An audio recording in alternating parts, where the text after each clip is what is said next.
ونستغفره ونؤمن به ونتوكل عليه ونعوذ بالله من شرور أنفسنا ومن سيئات أعمالنا من يهده الله فلا مضل له ومن يضلله فلا هادي له ونشهد أن لا إله إلا الله وحده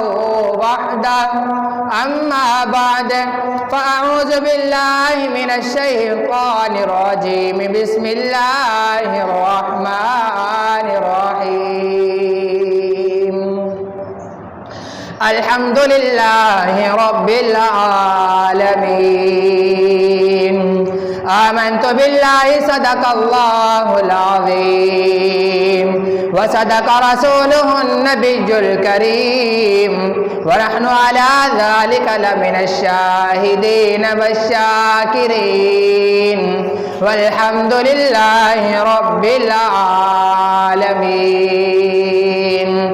اللهم صل على محمد وعلى آل محمد كما صليت على إبراهيم وعلى آل إبراهيم إنك حميد مجيد اللهم بارك على محمد وعلى آل محمد كما باركت على إبراهيم وعلى آل إبراهيم إنك حميد مجيد محترم سامعین، مکرم حاضرین، معزز مؤمنین، بالیقین بہترین جماعت مسلمین کا غیور نوجوان بھائیوں، دوستوں اور عزیز ساتھیوں، آج شوال کی 1 تاریخ ہے جسے ہم عید کا دن کہتے ہیں۔ اس دن کے اندر میں تمام احباب کو مبارکباد پیش کرتا ہوں کہ جنہوں نے گزشتہ پورے رمضان المبارک کے مہینے کے اندر روزے رکھے اور عبادت کی۔ ایک صحابی رسول کا فرمان ہے، وہ فرماتے ہیں کہ مبارکباد کے مستحق ہیں وہ احباب جنہوں نے اس مہینے کا احترام کیا اور روزے رکھے، اور تعزیت ہے ان لوگوں کے لیے جنہوں نے یہ مہینہ بھی پایا پھر بھی روزے نہ رکھے، یہ مہینہ بھی پایا پھر بھی نمازیں نہ پڑھیں، یہ مہینہ بھی پایا پھر بھی عبادت نہ کی، ان کے لیے تعزیت ہے۔ کیونکہ آپ علیہ السلام نے فرمایا کہ جس شخص کی زندگی کے اندر یہ مہینہ آئے اور وہ اس مہینے کو اپنے لیے بخشش کا ذریعہ بنوا لے، نجات کا ذریعہ بنا لے، اس کے لیے یہ مہینہ خوش قسمت مہینہ ہے۔ کیونکہ یہ والا دن شکرانے کا دن ہے کہ اللہ رب العالمین نے یہ مہینہ ہم لوگوں کو عطا فرمایا۔ نہ جانے گزشتہ سال کتنے لوگ ہمارے ساتھ تھے جنہوں نے گزشتہ سال روزے بھی رکھے تھے، گزشتہ سال نمازیں بھی پڑھی تھیں، گزشتہ سال عبادات بھی کی تھی، اور اس سال وہ لوگ ہمارے ساتھ نہیں ہیں۔ ان کے لیے یہ شکرانے کا دن ہے کہ جنہیں اللہ رب العالمین نے یہ مہینہ دوبارہ عطا فرمایا ہے۔ اور اس مہینے کے اندر ہم لوگ اپنی طرف سے اللہ رب العالمین کے ہاں توبہ و استغفار کریں، نہ جانے آنے والے سال یہ مہینہ ہمیں دوبارہ ملے یا نہ ملے۔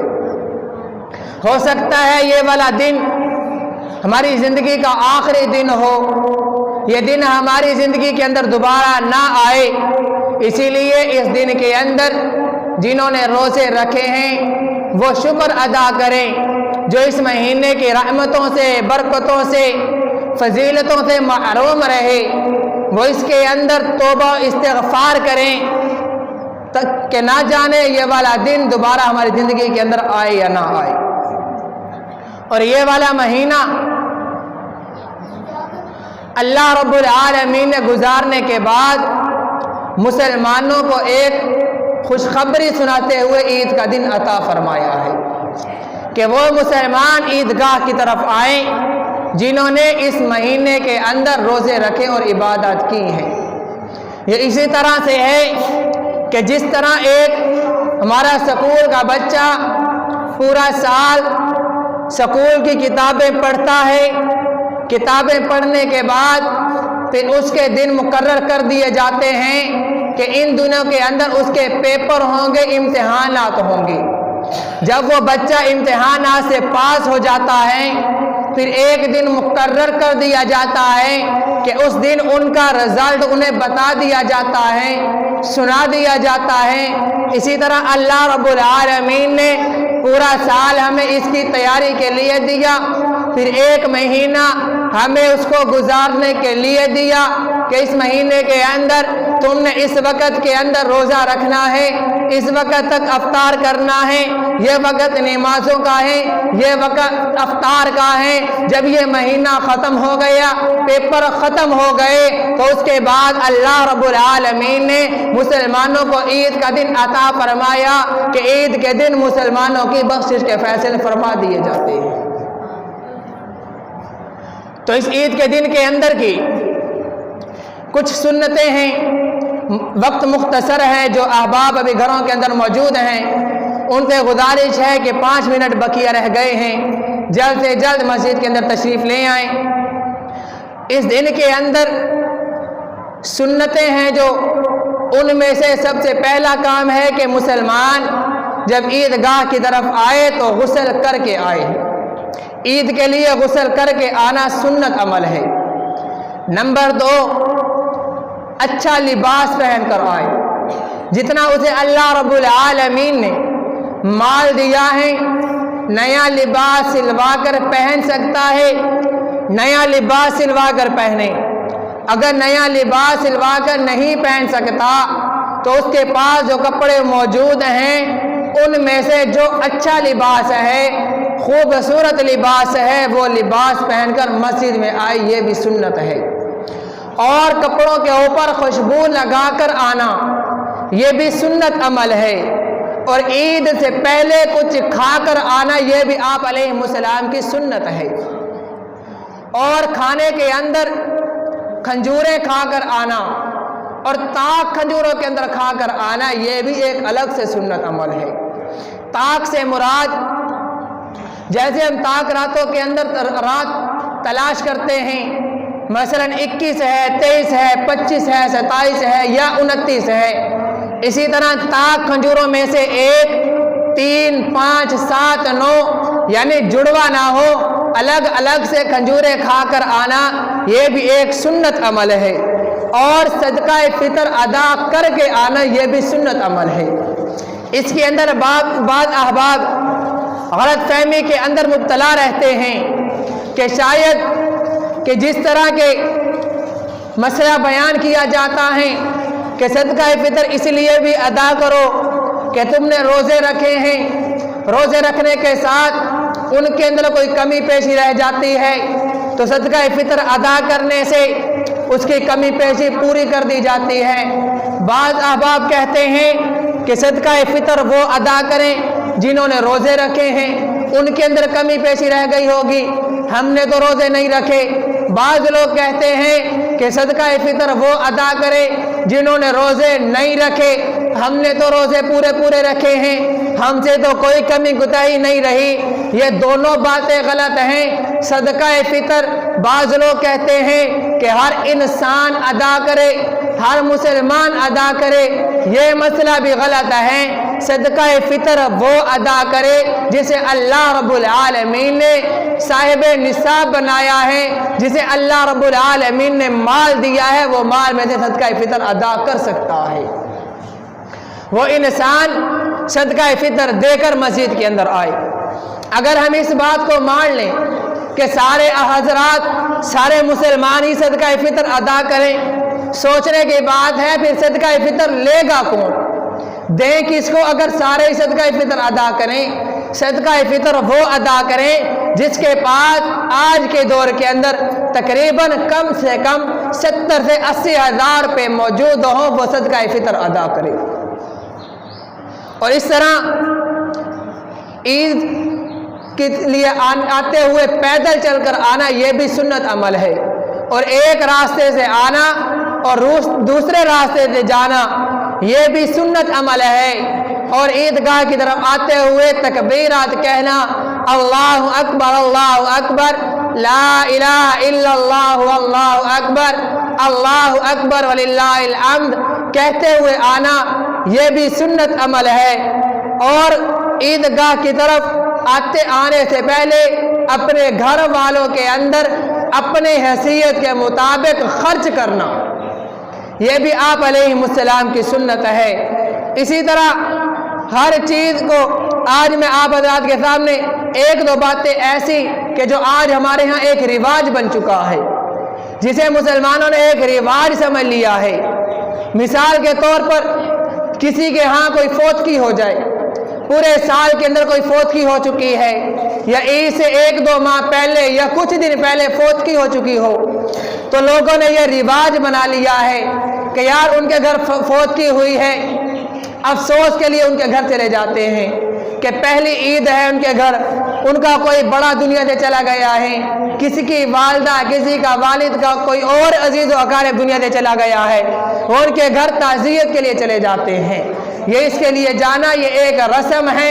मुफ्तियान इकराम ने यहाँ तक फरमाया कि इस रस्म को छोड़ देना चाहिए, क्योंकि आप जिसके पास ताज़ियत के लिए जा रहे हैं वो शख्स तो ईद की खुशियाँ मनाने के अंदर मसरूफ़ है, और आप उसके पास जाते हैं, उसके भूले हुए गम उसे दोबारा याद करवाते हैं। उसको जो खुशियाँ मना रहा है वो अपने प्यारों को ज़रा थोड़ी देर के लिए भूल कर खुशियों के अंदर मुब्तला हैं, आप उसे दोबारा वो याद दहानी करवा कर उसे रुलवा रहे हैं। अल्लाह रब्बुल आलमीन आपको खुशियाँ अता कर रहा है और आप उसको गमगीन कर रहे हैं।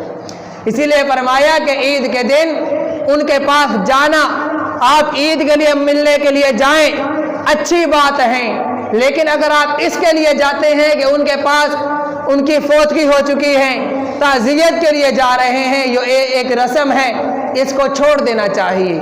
और इस दिन के अंदर अपने अहलो इलाका के अंदर गुरबा को तलाश करना चाहिए कि जिस तरह हम ईद की खुशियों के अंदर मसरूफ़ हैं, न जाने हमारा हमसाया किस हाल में होगा, न जाने उसने खाया पिया भी होगा या नहीं, न जाने उसके पास पहनने के लिए अच्छा लिबास होगा या नहीं।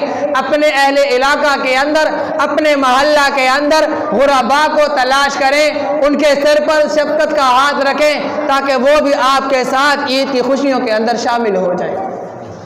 इसी तरह आप अलैहिस्सलाम का एक वाक़या आया कि आप सल्लल्लाहु अलैहि वसल्लम ईद के दिन घर से तैयारी करके ईदगाह की तरफ आ रहे हैं, तैयारी करके आ रहे हैं, खुशबू लगाकर आ रहे हैं। रास्ते के अंदर आप अलैहिस्सलाम ने देखा कि बच्चे तैयारी करके कपड़े अच्छे खूबसूरत पहन कर खेल रहे हैं। आप अलैहिस्सलाम ने बच्चों को देखा और खुश हुए, उन बच्चों के पास आए और सलाम की।